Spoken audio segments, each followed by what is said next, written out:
नमस्कार मंडळी, लक्ष्मी निवास ही मालिका लोकप्रियतेच्या शिखरावर आहे.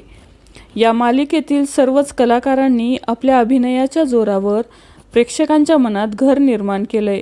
अशातच या मालिकेतून एक धक्कादायक बातमी समोर येत आहे. या मालिकेतील एका कलाकाराचं अपघाती निधन झालं आहे.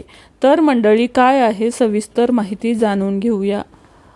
लाखात एक आमचा दादा, आप्पी आमची कलेक्टर, लागीर झालं जी, मन झालं बाजिंद यासारख्या अनेक मालिकांमधून प्रेक्षकांचं मनोरंजन करणाऱ्या अभिनेत्याचा अपघाती मृत्यू झाला आहे.